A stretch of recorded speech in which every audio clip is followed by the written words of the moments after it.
Price the Lord. കർത്താവിൻ്റെ ധന്യതിരുനാമം ഈ പ്രഭാതത്തിൽ മഹിമപ്പെടുമാറാകട്ടെ. ഒരു പുതിയ ദിവസം കൂടെ കാണുവാൻ ദൈവത്തിൻ്റെ ആത്മാവ് നമുക്ക് ആയുസ്സും ആരോഗ്യവും ബലവും ശക്തിയും തന്ന എഴുന്നേൽപ്പിച്ച ദൈവത്തിൻ്റെ സ്നേഹത്തിനായി, കരുതലിനായി, കരുണയ്ക്കായി കർത്താവിനോട് നന്ദി പറഞ്ഞുകൊണ്ട് ഇന്നത്തെ വേദവചന ധ്യാനത്തിനായി നമ്മുടെ ശ്രദ്ധയെ ദൈവവചനത്തിൻ്റെ മർക്കോസിൻ്റെ സുവിശേഷം 11-ാം അധ്യായത്തിൻ്റെ 24-ാമത്തെ വചനത്തിലേക്ക് തിരിക്കാം. Mark chapter 11 verse 24. അതുകൊണ്ട് നിങ്ങൾ പ്രാർത്ഥിക്കുമ്പോൾ യാചിക്കുന്നതൊക്കെയും ലഭിച്ചു എന്ന് വിശ്വസിപ്പീൻ, എന്നാൽ അത് നിങ്ങൾക്ക് ഉണ്ടാകും എന്ന് ഞാൻ നിങ്ങളോട് പറയുന്നു. ഇത് യേശു കർത്താവ് ഭൂമിയിൽ തൻ്റെ ഐഹിക ശുശ്രൂഷ കാലഘട്ടത്തിൽ ശിഷ്യന്മാരോട് പറഞ്ഞൊരു വാക്കാണ്. പറയാനുണ്ടായ പശ്ചാത്തലം എന്ന് പറയുന്നത്, ഒരു അത്തിയുടെ അടുത്ത് ചെന്ന് അതിലെ ഫലമുണ്ടോ എന്ന് നോക്കി ഫലമില്ലാതിരിക്കുമ്പം ആ അത്തിയെ യേശു കർത്താവ് ശപിച്ചു. അത് വേരോടെ ഉണങ്ങിപ്പോയി. പിറ്റേന്ന് അതുവഴി വരുമ്പോൾ വേരോടെ ഉണങ്ങിപ്പോയിരുന്നത് കണ്ടിട്ട് ശിഷ്യന്മാർ പത്രോസ് ഓർമ്മ വന്ന്, റബി നീ ശപിച്ചു അത്തി ഉണങ്ങിപ്പോയല്ലോ എന്ന് പറഞ്ഞപ്പം യേശു ഉത്തരം പറഞ്ഞതാണ്, ദൈവത്തിൽ വിശ്വാസമുള്ളവരായിരിപ്പിൻ. ആരെങ്കിലും തൻ്റെ ഹൃദയത്തിൽ സംശയിക്കാതെ താൻ പറയുന്നത് സംഭവിക്കും എന്ന് വിശ്വസിച്ചുകൊണ്ട് ഈ മലയോട് നീ നീങ്ങി കടലിൽ ചാടിപ്പോക എന്ന് പറഞ്ഞാൽ അവൻ പറഞ്ഞതുപോലെ സംഭവിക്കും എന്ന് ഞാൻ സത്യമായി നിങ്ങളോട് പറയുന്നു എന്ന് പറഞ്ഞിട്ട് അടുത്ത വചനം യേശു പറഞ്ഞ വാക്കാണ്, അതുകൊണ്ട് നിങ്ങൾ പ്രാർത്ഥിക്കുമ്പോൾ യാചിക്കുന്നതൊക്കെയും ലഭിച്ചു എന്ന് വിശ്വസിപ്പീൻ. ഈ വചനത്തിനെ അതങ്ങനെ വ്യാഖ്യാനിച്ചു പറയുമ്പോൾ എതിർക്കുന്നവരൊക്കെ ഉണ്ടാകും. പക്ഷേ ഇന്ന് പ്രഭാതത്തിൽ ഈ വചനം കേട്ടുകൊണ്ടിരിക്കുന്ന ദൈവത്തിൻ്റെ പൈതലേ, നിന്നോട് പരമാർത്ഥ മനസ്സിനെ ഓർപ്പിച്ചുണർത്തുന്ന ഒരു കാര്യം പറയട്ടെ. നിങ്ങൾ പ്രാർത്ഥിക്കുമ്പോൾ പ്രാർത്ഥിക്കുന്നത് ലഭിച്ചു എന്ന് വിശ്വസിച്ചുകൊണ്ട് യാചിക്കുന്നതൊക്കെ ലഭിച്ചു എന്ന് വിശ്വസിപ്പിൻ, എന്നാൽ അത് നിങ്ങൾക്ക് ഉണ്ടാകും. ഇതൊരു സ്റ്റേറ്റ്മെന്റാ, ഫ്രേസാ പറയുന്നത്. യൂണിവേഴ്സൽ ട്രൂത്തിനെ സ്റ്റേറ്റ്മെന്റ് ആക്കി പറയാറുണ്ട്. അതായത് the sun rises in the east, സൂര്യൻ കിഴക്കുദിക്കുന്നു. ഇതൊരു യൂണിവേഴ്സൽ ട്രൂത്താ, ആഗോള സത്യമാ. ഇതൊരു സ്റ്റേറ്റ്മെന്റ് പറയാറുണ്ട്. ഇങ്ങനെ പറയുന്ന യേശു കർത്താവ് പറയുന്ന ഒരു സ്റ്റേറ്റ്മെന്റ് ആണിത്. ഇതിന് മാറ്റം വരത്തില്ല.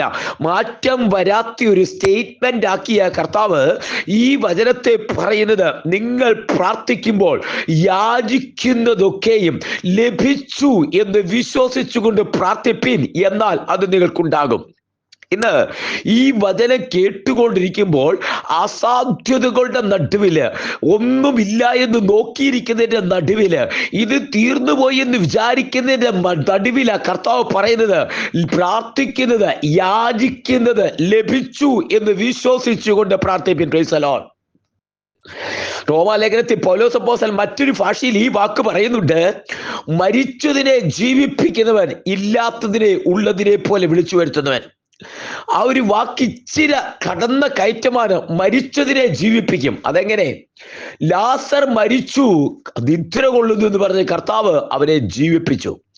യായിറോസിന്റെ മകൾ മരിച്ചു, അവളെ ജീവിപ്പിച്ചു. വീട്ടില് വീതിയില് കല്ലറയില്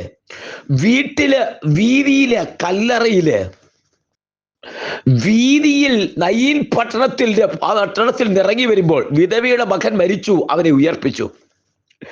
മരിച്ചതിനെ ജീവിപ്പിക്കുന്നവൻ, ഇല്ലാത്തതിനെ ഉള്ളതിനെ പോലെ വിളിച്ചു വരുത്തുന്നവൻ.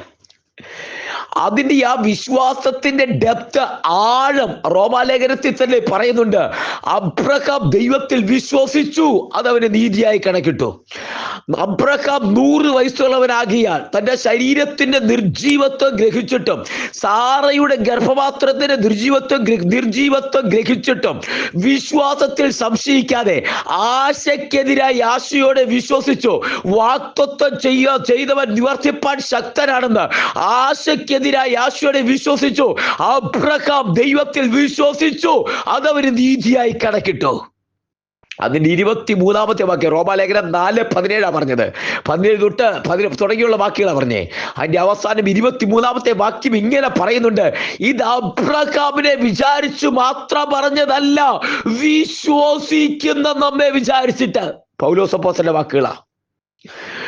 അബ്രഹാമിനെ വിചാരിച്ചു പറഞ്ഞതല്ല, വിശ്വസിക്കുന്ന ഈ വചനം കേൾക്കുന്ന നിന്നെ വിചാരിച്ചിട്ട്.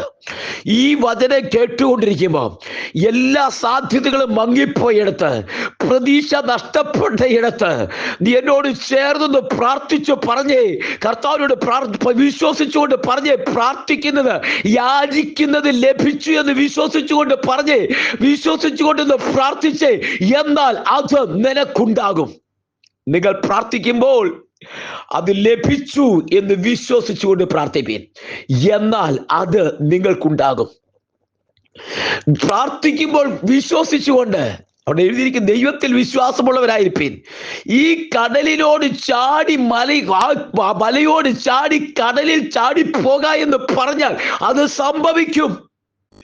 വിശ്വാസത്തിന്റെ ഡെപ്ത് എത്രയുണ്ടോ അതുപോലെ, വിശ്വാസത്തിന്റെ ആഴം എത്രയാണോ അതുപോലെ. അതുകൊണ്ട് യേശു പറഞ്ഞേ, കടുകുമണി പോലെ വിശ്വാസമുള്ള കടുകുമണി പോലെ.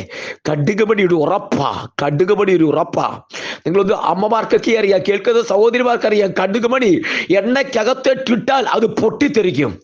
ഒരു നെല്ലിട്ട പൊട്ടിത്തെറിക്കുമോ, ഒരു മല്ലിയിട്ട പൊട്ടിത്തെറിക്കുമോ, ജീരകമോ ഉലുവായോ ഇട്ട് നിങ്ങൾ പൊട്ടിത്തെറിക്കുന്നത് കണ്ടിട്ടുണ്ടോ? പൊട്ടിത്തെറിക്കത്തില്ല. പിന്നെ എന്തുകൊണ്ടാ കടുക് ഇട്ടാ പൊട്ടിത്തെറിക്കുന്നത്, കടുക് മണി ഇട്ടാ പൊട്ടിത്തെറിക്കുന്നത് എന്തുകൊണ്ടാ? ആ കടുക് മണി ഇട്ടാ പൊട്ടിത്തെറിക്കാൻ ഒരു കാര്യമുണ്ട്. ബാക്കി എല്ലാത്തിനും വായു, അതിന്റെ സുഷിരങ്ങളുണ്ട്. മല്ലിക്കോ ജീരകത്തിനോ ഉലുവയ്ക്കോ എല്ലാം എണ്ണയ്ക്കകത്തിടുമ്പോ അത് തിങ്ങി വരുമ്പോ അതിന്റെ സുഷിരങ്ങൾ, അങ്ങോട്ടോ ഇങ്ങോട്ടോ വായു മാറ്റുന്ന സുഷിരങ്ങളുണ്ട് അതിനകത്ത്. പക്ഷേ ഒരു കടുക് മണിയെ സംബന്ധിച്ച് ഇത് പൊട്ടി വികസിച്ചു വരുമ്പോൾ ഇത് വായു മാറ്റാൻ പറ്റുന്ന, ഒരു വായു മാറി കിടക്കാൻ പറ്റുന്ന ഒരു സുഷിരമില്ല. അത്ര ഉറപ്പാ അതിന്റെ അകം. കാണുമ്പോ ചെറുതാ, പക്ഷെ അതിന്റെ ഉറപ്പ് അത്ര, അതിന്റെ അകം അത്ര ഉറപ്പാ. വായു മാറുവാൻ ഒരു സുഷിരം അതിനകത്തില്ല. അതുകൊണ്ട് നിങ്ങൾ പൊട്ടിത്തെറിക്കും. ഇന്ന് കർത്താവ് ഒരു തരത്തിൽ പറഞ്ഞ വിശ്വാസത്തിന്റെ ഡെപ്ത് എന്താണെന്നറിയാമോ? അകത്ത് കിടക്കുന്ന വിശ്വാസം പൊട്ടി പുറത്തേക്ക് വരണം, എക്സ്പ്ലോർ ചെയ്യണം, ഒന്ന് പൊട്ടി പുറത്തേക്ക് വരണം. ഒരു എക്സ്പോഷൻ, ഒരു പൊട്ടിത്തെറിക്കൽ ഉണ്ടാകണം. അത് അകത്ത് കിടക്കുന്ന വിശ്വാസം ഒന്ന് പൊട്ടിത്തെറിക്കുന്ന വിശ്വാസം. ഒരു വായുവിന് കിടക്കാൻ ഒരു സുഷിരമില്ല, ഒരു ഇടയില്ലാത്തതുപോലെ വിശ്വാസത്തിന്റെ ഉറപ്പ് ഹൃദയത്തിനകത്തുണ്ടാകട്ടെ. അങ്ങനെ ഉണ്ടാകുന്നയാളോടാ പറയുന്നത്, വിശ്വസിച്ചുകൊണ്ട് യാചിക്കുന്നത് ലഭിച്ചു എന്ന് വിശ്വസിച്ചുകൊണ്ട് പറ, എന്നാൽ അത് നിങ്ങൾക്കുണ്ടാകും. മരിച്ചതിനെ ജീവിപ്പിക്കും, ഇല്ല എന്ന് പറഞ്ഞതിനെ വിളിച്ചു വരുത്തും. ചതഞ്ഞി ഓണയെ അവൻ ഒടിച്ചു കളയത്തില്ല, പുകയുന്ന തിരിയെ കെടുത്തത്തില്ല.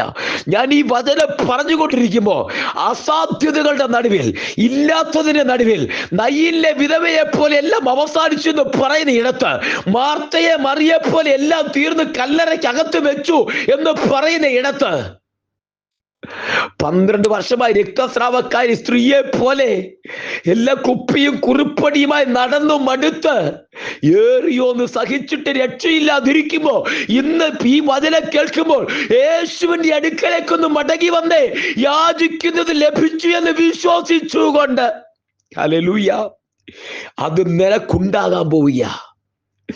എഴുതി തള്ളിയതിനെ ദൈവം ജീവിപ്പിക്കുക, ഇല്ലെന്ന് പറഞ്ഞതിനെ ദൈവം വിളിച്ചു വരുത്തുക. മരിച്ചതിനെ ജീവിപ്പിക്കുക, ഇല്ലെന്ന് പറയുന്നതിനെ വിളിച്ചു വരുത്തുക. നിന്റെ സാധ്യതകളുടെ നടുവിൽ സാധ്യതയായി ദൈവം വെളിപ്പെട്ട് വരികയാ. നിനക്ക് വേണ്ടി വെളിപ്പെട്ട് വരുന്നൊരു ഇടമുണ്ട്.